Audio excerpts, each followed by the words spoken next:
ദൈവനാമത്തിന് മഹത്വമുണ്ടാകട്ടെ. സഹോദരങ്ങളെ, ഭൗതിക ലോകത്തിൽ നമുക്ക് ജീവിക്കണമെങ്കിൽ, അല്ലെങ്കിൽ ഈ ഭൂമിക്ക് നിലകൊള്ളണമെങ്കിൽ പ്രകാശം കൂടിയേ തീരും. അന്ധകാരം നിറഞ്ഞ ഇടത്തിൽ ഒരു മെഴുകുതിരി വെളിച്ചം പോലും നമുക്ക് വഴികാട്ടും. ആളുകൾ എന്തൊക്കെ ചെയ്യുന്നതെന്ന് കാണാൻ വെളിച്ചം നമ്മെ പ്രാപ്തമാക്കുന്നു. വെളിച്ചത്തിൽ നടന്നാൽ നാം തപ്പിത്തടഞ്ഞ് വീഴില്ല. വെളിച്ചത്തിനും ഇരുട്ടിനും ഇടയിൽ ഒരു വലിയ വ്യത്യാസമുണ്ട്.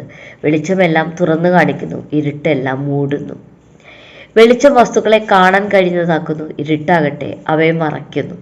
ഉൽപ്പത്തി 1:3 വെളിച്ചമുണ്ടാകട്ടെ എന്ന് ദൈവം പറയുന്നത് വരെ ഭൂമി അന്ധകാരത്തിൽ മൂടപ്പെട്ടിരുന്നു. ഭൗതിക വെളിച്ചത്തിൻ്റെ സൃഷ്ടാവ് ആത്മീയ വെളിച്ചത്തിൻ്റെയും പിതാവാണ്. ആ വെളിച്ചത്തെ ദൈവം ഭൂമിയിലേക്ക് അയച്ചു. യോഹന്നാൻ 1:9 കേൾക്കൂ. എല്ലാവരെയും പ്രകാശിപ്പിക്കുന്ന സത്യവെളിച്ചം ലോകത്തിലേക്ക് വന്നുകൊണ്ടിരിക്കുന്നു. യേശുവിനെക്കുറിച്ച് യോഹന്നാൻ പറയുന്നതാണിത്. യോഹന്നാൻ 8:12 പറയുന്നത് കേൾക്കൂ.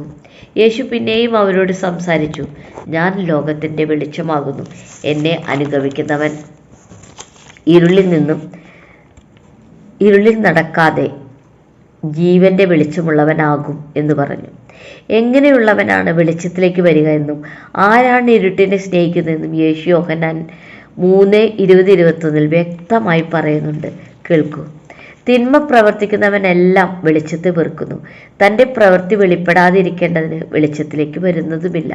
സത്യം പ്രവർത്തിക്കുന്നവനോ തൻ്റെ പ്രവൃത്തി ദൈവത്തോടുള്ള അനുസരണത്തെ ചെയ്തിരിക്കാൻ അത് വെളിപ്പെടേണ്ടതിന് വെളിച്ചത്തിലേക്ക് വരുന്നു. യേശു ഭൂമിയിലേക്ക് വന്നപ്പോൾ മത്തായി 4, 14, 15, 16 എന്നീ വചനഭാഗത്ത് യേശുവിനെക്കുറിച്ച് പറയുന്നുണ്ട്. അത് യെശയ്യാവ് 9:1-2 വരെയുള്ള ഭാഗത്ത് യെശയ്യാവ് പ്രവചിച്ചിട്ടുള്ളതാണ്. വായിച്ചു നോക്കണം സഹോദരങ്ങളെ.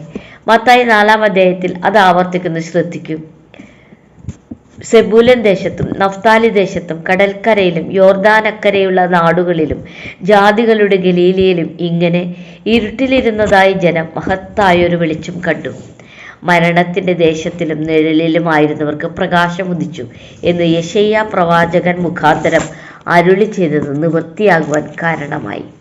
പ്രവചനങ്ങളുണ്ടെങ്കിൽ അതിന് നിവൃത്തീകരണവുമുണ്ട്. ദൈവവചനം നമ്മെ വെളിച്ചത്തിൽ നടക്കാൻ ഉപദേശിക്കുന്നു. വചനം ദൈവമാണല്ലോ. സങ്കീർത്തനം 119:105 അങ്ങയുടെ വചനം എൻ്റെ കാലിന് ദീപവും എൻ്റെ പാതയ്ക്ക് പ്രകാശവുമാകുന്നു എന്ന് പറയുന്നു. അപ്പസ്തോലനായ യോഹന്നാൻ വെളിച്ചം എന്ന പദം ആവർത്തിച്ച് ഉപയോഗിച്ചിരിക്കുന്നു. വെളിച്ചത്തിൽ നടക്കുക എന്നതുകൊണ്ട് ഞാൻ ലോകത്തിൻ്റെ വെളിച്ചമാണ് എന്ന് പറഞ്ഞ യേശുവിനെ അനുഗമിക്കുന്നതുമായി ബന്ധപ്പെട്ടാണ് ഇരിക്കുന്നത്.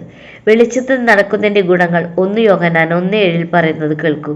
എന്നാൽ അവൻ വെളിച്ചത്തിൽ ഇരിക്കുന്ന പോലെ നാം വെളിച്ചത്തിൽ നടക്കുന്നുവെങ്കിൽ നമുക്ക് അന്യോന്യം കൂട്ടായ്മയുണ്ട്. അവൻ്റെ പുത്രനായ യേശുവിൻ്റെ രക്തം സകല പാപവും പൊക്കി നമ്മെ ശുദ്ധീകരിക്കുന്നു. കൂട്ടായ്മയിൽ നടക്കാൻ ദൈവത്തിൻ്റെ വെളിച്ചത്തിൽ നാം നടന്നേ മതിയാവൂ. ദുഃഖകരമെന്ന് പറയട്ടെ, ഒട്ടുമിക്ക ആളുകളും ഈ ജീവപ്രകാശം ഉപയോഗപ്പെടുത്തുന്നില്ല. യേശു നടത്താനിരിക്കുന്ന ന്യായവിധിയുടെ കാരണം യോഹന്നാൻ 3:19 പറയുന്നത് കേൾക്കണം സഹോദരങ്ങളെ. ന്യായവിധിക്ക് കാരണമോ വെളിച്ചം ലോകത്തിൽ വന്നിട്ടും മനുഷ്യരുടെ പ്രവൃത്തി ദോഷമുള്ളത് ആകയാൽ അവർ വെളിച്ചത്തേക്കാൾ ഇരുട്ടിനെ സ്നേഹിച്ചത് തന്നെയാകുന്നു. വെളിപ്പാടിൽ ആകാശവും ഭൂമിയും സൂര്യനും ചന്ദ്രനുമെല്ലാം മാറിപ്പോകുന്ന ഒരു ദിനം വരുമെന്ന് പറയുന്നുണ്ട്. അപ്പോൾ എങ്ങനെയാണ് വെളിച്ചമുണ്ടാകുക? വെളിപ്പാട് 21:23 കേൾക്കുക.